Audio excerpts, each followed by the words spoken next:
Bueno, buenos días. Mi nombre es Salvador Ledesma Guillén. Soy médico residente de segundo año de anestesiología del Hospital Regional General Ignacio Zaragoza de Iste. El día de hoy hablaremos del tema anestesia en ginecología como tema central, y dentro de los temas o subtemas a tocar sería control de la fertilidad, anestesia para la paroscopía ginecológica y algunas complicaciones.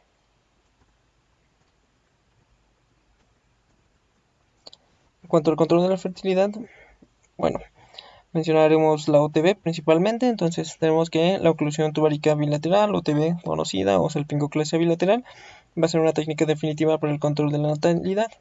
A menudo esta se va a realizar en el posparto durante las primeras 8 a 24 horas, cuando no se tienen contraindicaciones médicas maternas y siempre y cuando se cuente con el consentimiento informado y pues obviamente también firmado. Es importante que el anestesiólogo debe evaluar todos los aspectos relacionados y que pueden influenciar con el tiempo indicado para la realización de este tipo de procedimiento.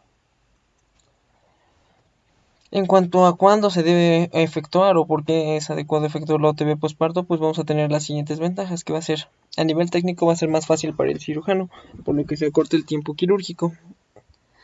2. Debido a que el fondo uterino se localiza a nivel de la cicatriz umbilical, el acceso a las trompas de falopio se va a facilitar a través de una pequeña incisión infraumbilical. Esto es pues motivo del primero, entonces es más fácil por lo anteriormente mencionado. Y 3. De manera adicional se va a disminuir los gastos y se va a minimizar el tiempo entre la separación de la madre y el hijo. Entonces, teniendo estas tres ventajas, pues se mejora el tiempo, se mejora la calidad y se mejora la facilidad para realizar este procedimiento.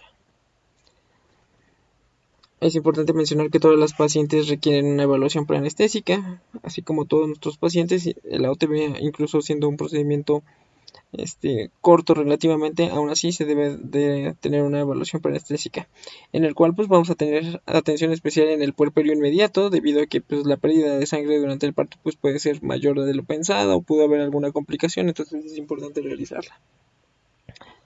Se debe contemplar la evaluación cuidadosa del volumen sanguíneo y del tono uterino para determinar si se puede realizar o no la OTB. Se menciona que si la OTB se realiza durante las primeras 8 horas posparto y se tiene un hematocrito prenatal normal, con pérdidas sanguíneas mínimas durante pues no se va a requerir la toma de una biometría hemática, pero de preferencia siempre se debe tener una toma de una biometría hemática en un posparto para la realización de una OTB. Ahora, en cuanto a algunas consideraciones anestésicas, pues vamos a tener que los cambios fisiológicos del embarazo se van a resolver en el posparto inmediato, pero la resolución completa de este mismo va a ocurrir alrededor de las 6 semanas después. Entonces vamos a ver algunos cambios fisiológicos que se van a empezar a notar, o otros que se van a mantener en este posparto. Entonces, a nivel del sistema nervioso central, pues va a haber cambios mecánicos y hormonales posparto que van a ayudar a una recuperación de la sensibilidad mayor. Entonces ahorita lo veremos adelante. En cuanto al nivel cardiovascular, vamos a tener que el gasto cardíaco va a aumentar en el periodo expulsivo, y en el posparto inmediato es aún mayor, ya que pues se produce el ingreso de la sangre desde el útero en involución y hacia la circulación general. En cuanto a nivel respiratorio, la ventilación por minuto continúa aumentada debido a un volumen de ventilación pulmonar más alto y más por el incremento de las frecuencias respiratorias. Entonces, 1 o 2 semanas posparto, la capacidad residual funcional va a regresar a valores cercanos a los de la paciente no embarazada. En cuanto a nivel gastrointestinal, pues tenemos que va a persistir la disminución de la presión del esfínter esofágico inferior, retraso en el vaciamiento gástrico y aumento del volumen gástrico. Cabe aclarar que tenemos que tener algunas consideraciones quirúrgicas relevantes para el anestesiólogo.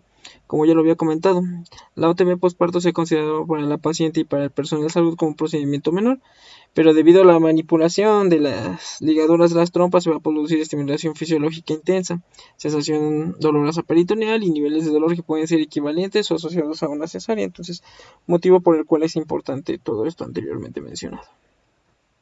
Ahora, en cuanto a la elección de la anestesia, la decisión por el uso de la anestesia regional o general o la que sea debe ser individualizada y basada en los factores de riesgo anestésicos y obstétricos.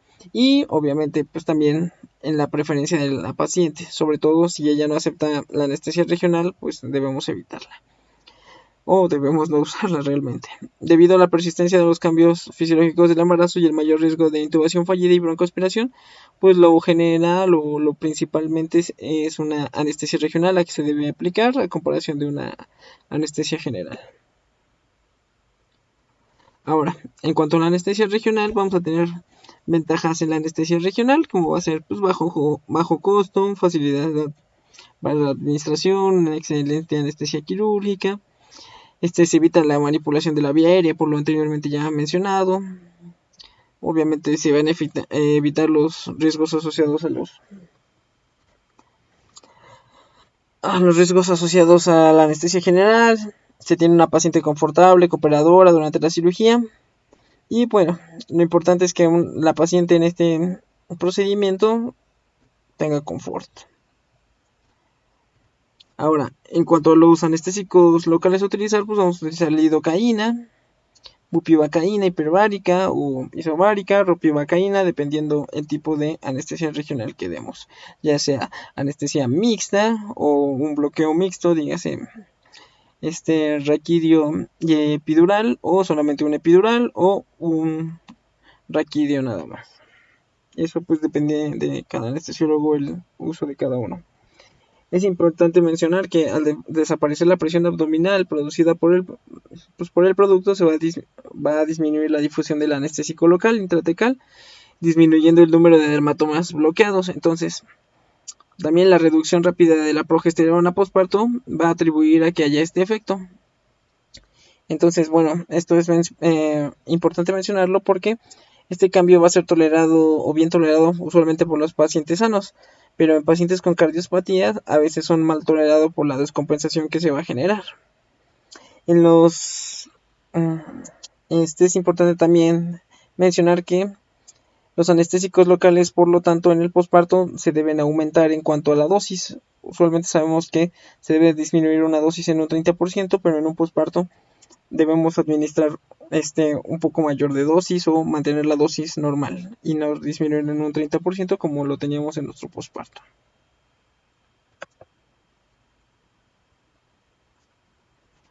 Ahora, en cuanto a la anestesia local, bueno, esta ha sido utilizada sobre todo en países de tercer mundo. Sabemos actualmente, o ya no lo utilizamos actualmente aquí en el país, en regiones que no cuentan pues obviamente con servicios de salud suficientes, pues se suele utilizar, pero no es lo indicado. Se asocia también al uso de una sedación intravenosa y debe utilizarse sobre todo en pacientes delgadas, sin cirugías abdominales previas y con un obstetra hábil a nivel técnico. En la actualidad, como ya se los mencioné, no es aceptado en este tipo de manejo debido a que no se cubren los requerimientos anestésicos necesarios para tener una paciente segura y tranquila.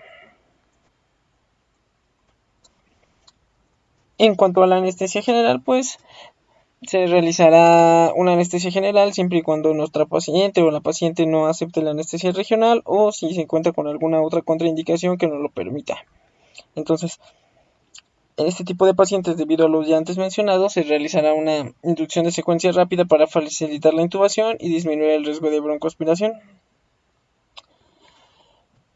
Es importante también mencionar que las alteraciones anatómicas relacionadas con la intubación difícil en el embarazo a término van a persistir en el posparto inmediato. O sea, si la paciente, o sea, de por sí ya presenta obesidad o puede presentar cuello corto, edema de la vía aérea superior y más o menos, o la mayoría de estas pacientes tienden a tener un Mallampati 3, básicamente. No quiere decir que todas lo sean, pero estas alteraciones anatómicas aún se mantienen en el posparto. También cabe aclarar que puede presentar edema laringio por maniobras de valsalva intensas o prolongación en el parido expulsivo. Entonces es importante considerar que la técnica de anestesia general pues puede ser incluso también un poco riesgosa. Y pues siempre se debe de salvaguardar o asegurar la vía aérea. Pero como sabemos puede existir posibilidades de alguna regurgitación silenciosa, una broncoaspiración o una hipoventilación y un paro cardíaco. Entonces es importante mencionar esto. En cuanto a los medicamentos, la hexoxinilcolina tiene una mayor duración postparto, ya que va a disminuir la actividad de la colinsterasa plasmática. Cuando se medica con metoclopramida existe esta interacción que prolonga su efecto. En cuanto a los relajantes no despolarizantes como el mibacurio, el becuronio, también van a prolongar su efecto por el efecto anterior, que tiene que ver con las colinesteasas plasmáticas. En cuanto a los halogenados, la cam de los halogenados se debe reducir o está reducida en el posparto inmediato, debido a que las concentraciones altas de los anestésicos pueden interferir tanto en la contracción espontánea del útero como en las respuestas contráctiles de la oxitocina o a la oxitocina en el paciente posparto. Entonces, son dos consideraciones importantes en la anestesia general, más allá de mencionándolo aparte de las consideraciones o de lo difícil que puede ser en una paciente así dar una anestesia general, debido a que tiene todas las alteraciones anatómicas aún conservadas. Mencionar que en qué pacientes podemos posponer las OTBs, pues se posponen las pacientes que tienen sangrado importante en el parto y con datos clínicos de anemia aguda. Cualquier otra patología descompensada, infecciones agudas de las vías aéreas superiores o inferiores. Sabemos que estos pacientes tienden a ser pacientes con estómago lleno, entonces de preferencia pues tratar de mantener al menos el ayuno. Sabemos que estos pacientes se siguen tomando como pacientes con estómago lleno, pero pues si aún acaban de comer y aún así quieren la OTB, pues con anestesia general sería muy riesgoso, incluso con anestesia regional. Entonces esperar y si no, dar medicamento para evitar la broncoaspiración, básicamente. Y también que tengan inestabilidad hemodinámica. En cuanto al manejo de los efectos colaterales, pues para la náusea y vómito podemos administrar ondansetron. Para el prurito se ha utilizado una albufina, difenidramina, naloxona y clorfenamina. En dado caso de que llegase a haber depresión respiratoria, pues se debe mantener una vía aérea siempre activa, o siempre el manejo de la vía aérea para nuestros pacientes, y en dado caso de que tenga retención urinaria, una cateterización de la vejiga, vamos a poner una sonda. Entonces, tomando en cuenta todo lo anterior, vemos que no solamente es un procedimiento corto, sino hay que tener las consideraciones necesarias o tener el conocimiento necesario para saber qué alteraciones fisiológicas y anatómicas se mantienen en el posparto y ver cuáles serían las indicadas. En cuanto a la anestesia regional, sería la indicada, y siempre hacer nuestra valoración preanestésica a todo paciente. Ahora, hablaremos del tema de la laparoscopía en paciente embarazada.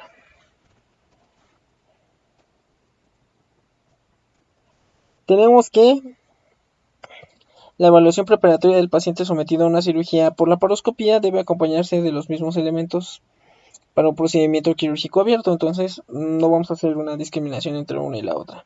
En cuanto a la cirugía laparoscópica, se emplea sobre todo en pacientes embarazadas. En este caso, pues la incidencia del trastorno durante el primer trimestre va a ser de 5.1 a 8%, mientras que en el tercer trimestre del parto puede ocurrir partos pretérminos de 5.13 a 7.47%. Hablando de la incidencia de este tipo de procedimientos, vamos a ver que en el primer trimestre va a ser más común que suceda o que se puedan realizar o que pueda haber alguna afección y se tenga que realizar alguna operación, con un 42%, con un 35% en el segundo trimestre y con un 23% en el tercer trimestre. En cuanto a los tipos de intervención, aquí tenemos cuáles son los más comunes y en cada trimestre. Ver que la laparoscopía se asocia sobre todo en el primer trimestre. Y como vemos en el segundo y tercer trimestre ya no son tan comunes el uso de este tipo de cirugía. Y aquí podemos ver otra tabla que nos menciona cuál sería el tipo de anestesia indicada en el procedimiento y cuál es la indicada en el primero, segundo y tercer trimestre.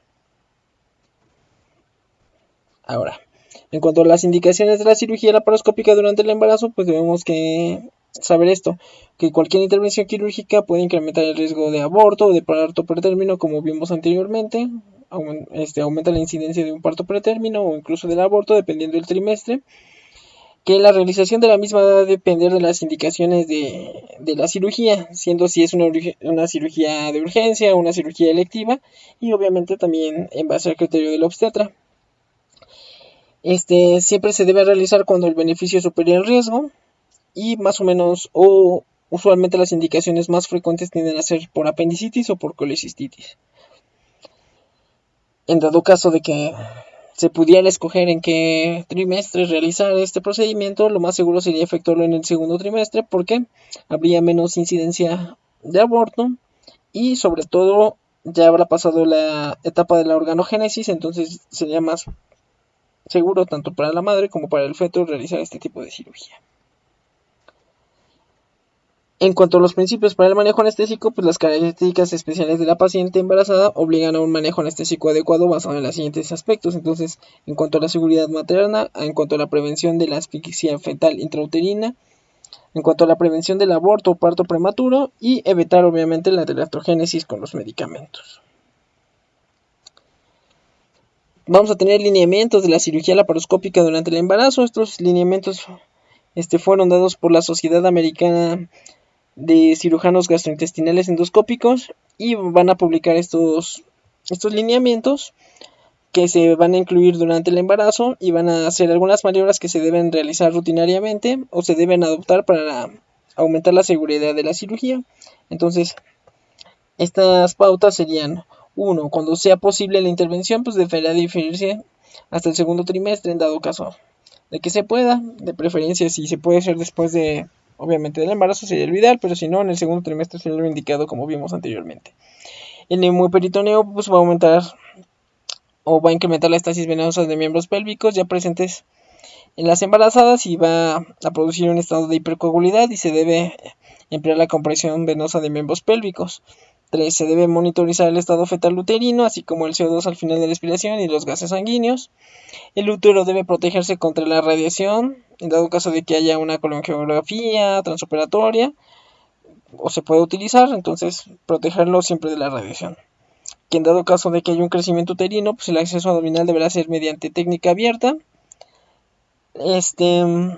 Que la posición lateral a la izquierda se puede utilizar, se utiliza para girar el útero lejos desde la vena cava inferior y por lo mismo evitar la hipotensión. Y obviamente siempre monitorizar la presión del neumoperitoneo, siempre mantenido aproximadamente entre 8 a 14 y no permitir que exceda los 15 milímetros de mercurio. Estas serían las indicaciones que dio la Sociedad Americana. Ahora, en cuanto a la premedicación, la posición y la monitorización de nuestro paciente, hablaremos primero de la premedicación. Entonces, nos menciona que se puede dar medicamentos ansiolíticos, antieméticos y anticialogogos para mejorar a nuestro paciente. En cuanto a los agentes ansiolíticos, lo ideal podría ser dar midazolam a dosis bajas, no hipnóticas. Se puede utilizar opioides para mejorar la analgesia como un ansiolítico, pero se tiene que evitar efectos que puede causar, como puede ser la náusea y el vómito. En cuanto a los agentes señalogogos, son útiles, pero siempre y cuando no haya contraindicación. En pacientes que haya aumento de regurgitación o alguna alteración, de por sí sabemos que estas pacientes se consideran con estómago lleno, entonces siempre tenemos que tener a nuestro medicación preoperatoria con antiácidos claros, antisecretores de histamina 2, que en este caso sería la ranitidina, pero como sabemos ya no se utiliza, pero utilizar omeprazol, inhibidor de la bomba de protones, metoclopramida, etcétera, etcétera, etcétera, para evitar cualquier cambio o cualquier probabilidad de alguna broncoaspiración que se pueda tener. En cuanto a la posición del paciente, ante todo se debe tener especial cuidado en la posición del paciente para la prevención de daño a las estructuras nerviosas. Y obviamente una protección adecuada, tanto de piernas como de brazos, pues va a disminuir alguna afección a nivel nervioso. Usualmente los más dañados pues van a ser a nivel del nervio peroneo o en brazo a nivel del nervio cubital. Entonces protegerlo siempre teniendo una posición adecuada en nuestro paciente. En cuanto a la monitorización, pues vamos a tener que se tiene que tomar electrocardiograma, oximetría de pulso, capnometría, presión arterial no invasiva, evaluación del bloqueo neuromuscular, frecuencia cardíaca fetal, actividad uterina y temperatura. Y se debe obviamente de desnitrogenizar mediante la administración previa de oxígeno al 100% por 5 minutos a nuestra paciente antes de iniciar nuestro procedimiento. Ahora sí. En cuanto a la inducción, no vamos a hablar mucho de los manejos en cuanto a los medicamentos, ya que esto ya se ha tocado anteriormente. Entonces solamente vamos a mencionar ciertas cosas de nuestros manejos anestésicos. Entonces la inducción de anestesia debe efectuarse de una manera habitual, obviamente con las consideraciones de nuestra paciente embarazada, como ya lo habíamos visto en temas anteriores. Y se deberá seleccionar un inductor tomando en cuenta los riesgos y los beneficios que van a ofrecer los integrantes del binomio tanto materno como fetal. Entonces, pues el propofol es un agente, pues como sabemos, lipofílico con un peso molecular bajo y rápidamente pues va a atravesar la placenta. En cuanto a la ketamina, pues sabemos que cruza también rápidamente la placenta y alcanza su concentración máxima en el feto aproximadamente entre 1 o 2 minutos después de la administración del mismo. Ahora, en cuanto al etomidato, pues tiende a causar leve depresión cardiovascular, pero es una excelente opción en pacientes con esta inestabilidad hemodinámica, pero puede dar lugar a la supresión de concentraciones de cortisol sérico fetales. Entonces, se debe de utilizar el inductor adecuado o el inductor mejor para mantener el binomio materno-fetal. En cuanto a los opioides, pues sabemos que los opioides tienden a atravesar la barrera uteroplacentaria y con su uso crónico se ha visto pesos bajos al feto al nacer, y se ha visto que la administración de dosis altas ha reportado la disminución de la variabilidad de la frecuencia cardíaca fetal, así como bradicardias.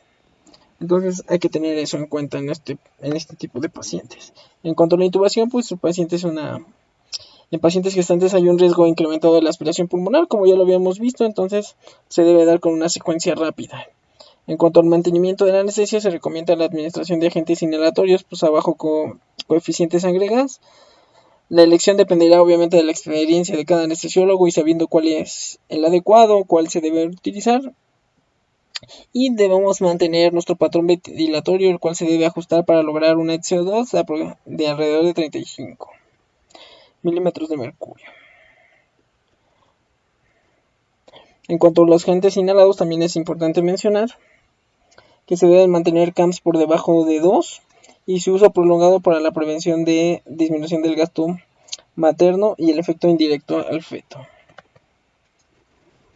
En cuanto a los cuidados posoperatorios,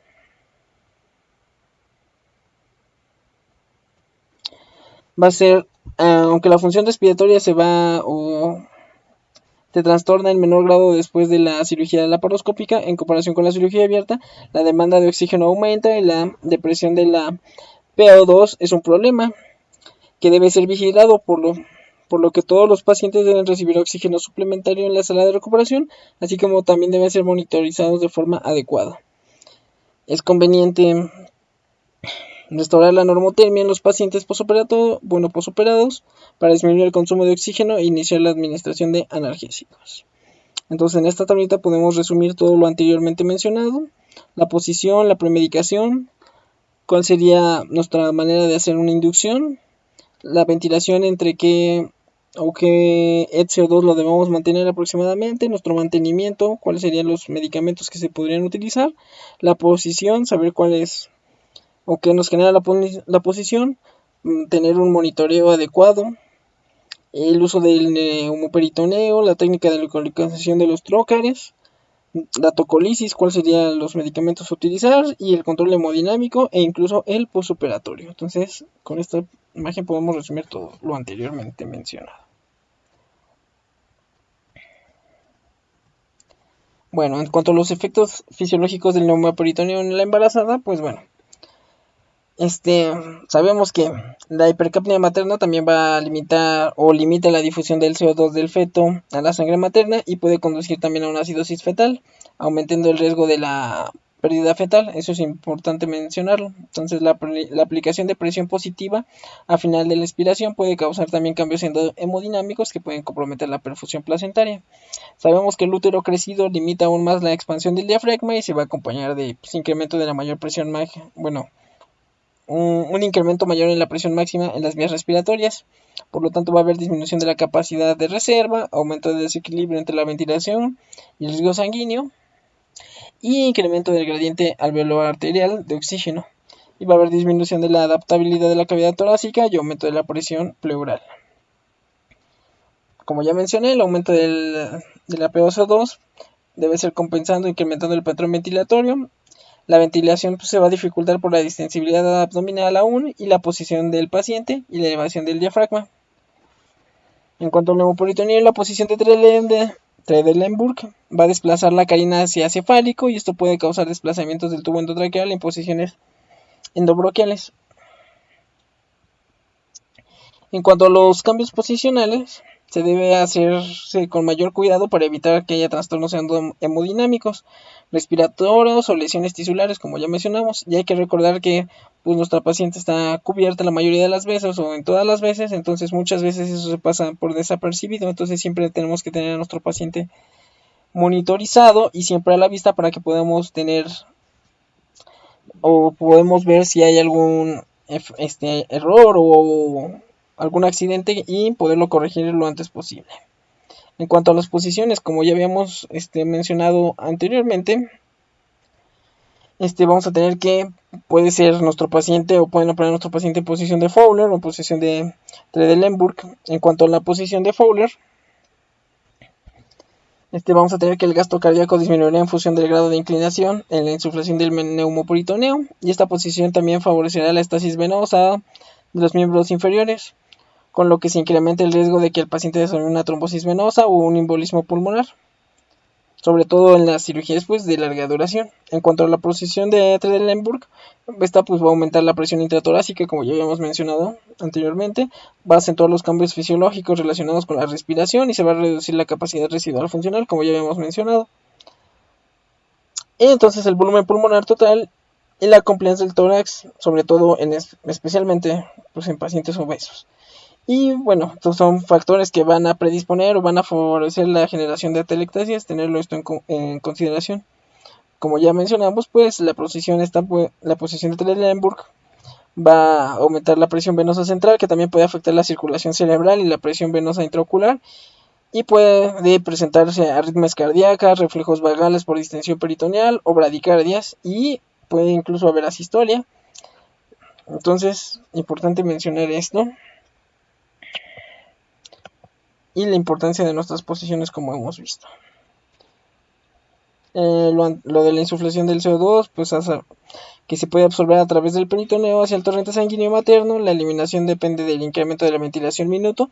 Sin embargo, la hiperventilación va a causar disminución del riego sanguíneo uterino placentario.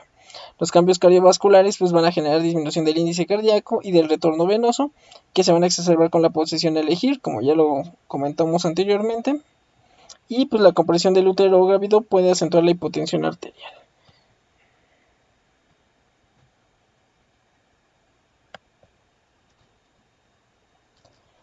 También se ha dicho que en la actualidad la cirugía laparoscópica y el mantener un neumoperitoneo en presiones intraabdominales menores a 15 es más seguro que una retracción uterina manual o mecánica durante procedimientos quirúrgicos abiertos. Entonces, como podemos ver, puede ser o se puede utilizar este tipo de técnica quirúrgica en este tipo de pacientes, pero siempre y cuando tengamos todo lo necesario, la previsión necesaria para poder realizar una anestesia adecuada en este tipo de pacientes y pues obviamente mantener nuestros conocimientos acerca de la fisiología materna y fetal para poder dar una anestesia adecuada. Entonces el anestesiólogo es una persona fundamental en la toma de estas decisiones en pacientes que serán sometidos a este tipo de procedimientos laparoscópicos y en cualquier trimestre de embarazo, ya que pues como sabemos el estado del binomio durante el transoperatorio va a ser fundamental para que el embarazo concluya a término, por lo que los conocimientos fisiológicos y fisiopatológicos van a ser fundamentales para nosotros poder brindar la técnica anestésica adecuada, la toma de decisiones y pues debemos de evitar se deben evitar o minimizar cualquier complicación que pueda suceder.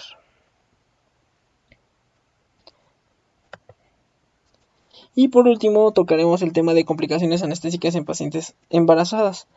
Entonces, en cuanto a las complicaciones, podemos definir una complicación como cualquier efecto indeseado que ocurre minutos, horas, días, semanas o incluso meses luego de administrar un anestésico o realizar cualquier técnica anestésica. Va a haber una incidencia de una mortalidad perioperatoria. En este caso la divide de dos maneras, transoperatoria y 48 horas después. Hace 30 años había 1 a 2 casos por cada 3.000 pacientes, algún tipo de incidencia a nivel transoperatorio, y de 1 a 2 48 horas después por cada 20.000 pacientes. Esto quiere decir que era más común o es más común tener algún tipo de incidencia en el transoperatorio que 48 horas después. En la actualidad sabemos que en el transoperatorio se ha visto de 1 por cada 20.000 y 48 horas después una incidencia cada 185.000. Entonces vemos que no son tan comunes, pero mencionar esto que se puede generar. Ahora, en cuanto al tipo de complicaciones, hemos estado revisando anteriormente ciertas complicaciones. De hecho, ya se han tocado la mayoría de estas. Solamente vamos a hacer mención de algunas que nos faltaron o que no se habían mencionado y que son de suma importancia. Todas las demás ya han sido tocadas en los temas anteriores. Entonces, por eso no vamos a repetir tanto esto. Entonces, solamente abordaremos trombosis venosa profunda y neumotórax. En cuanto al neumotórax, se suele presentar como complicación y lo podemos clasificar en neumotórax hipertensivo y no hipertensivo. En cuanto al neumotórax hipertensivo, es el que se produce por barotrauma o traumatismo quirúrgico, y el no hipertensivo es el que se observa en pacientes con defectos congénitos del diafragma. Por ende pasa hacia la cavidad pleural el CO2 y se encuentra presión en la cavidad abdominal. En cuanto al cuadro clínico de es menos intenso y las alteraciones que se producen se van a ir instalando progresivamente. Vamos a ver cuáles son el cuadro clínico del neumotórax. Entonces, en cuanto a la clínica, pues vamos a tener que va a ser enfisema subcutáneo, aumento de la presión, pico intrapulmonar, hipercapnia, desaturación de la hemoglobina, disminución de la expansividad torácica del murmullo vesicular del lado afecto y abombamiento del hemidiafragma de ese mismo lado. En cuanto al tratamiento, pues vamos a tener que se va a corregir o se puede corregir en base a los parámetros ventilatorios con aumento del volumen tidal y de la frecuencia respiratoria. Se puede suprimir el óxido nitroso en dado caso, si se está administrando en mezcla de gases anestésicos. Se va a instalar niveles de PIP y se disminuye la presión del neumoperitoneo hasta su evacuación total. La última opción va a ser la realización de una pleurotomía y es igual el tipo de conducta que se debe tomar si dicho neumotórax es diagnosticado en el posoperatorio como en el transoperatorio. Por último, trombosis venosa profunda. Y aunque es una complicación que se produce en el transoperatorio de las cirugías laparoscópicas, no se diagnostica usualmente, sino hasta el posoperatorio. Entonces, esto se va a presentar fundamentalmente en pacientes con antecedentes de trastornos circulatorios crónicos. Para prevenir estas complicaciones se va a hacer mediante la colocación de vendajes elásticos compresivos, previo vaciado circulatorio de los miembros inferiores y antes de la realización del neumoperitoneo en todos los pacientes que van a ser intervenidos quirúrgicamente. El tratamiento debe ser jerarquizado por un especialista en materia angiológica, y aunque es fundamental, el pilar del tratamiento es la anticoagulación, así como el reposo en los primeros minutos del diagnóstico. Entonces es importante también mencionar todo esto. Pues esas serían las únicas complicaciones que nos habían faltado mencionar, dentro de las que ya teníamos. Pues eso sería todo por el tema de hoy. Muchas gracias.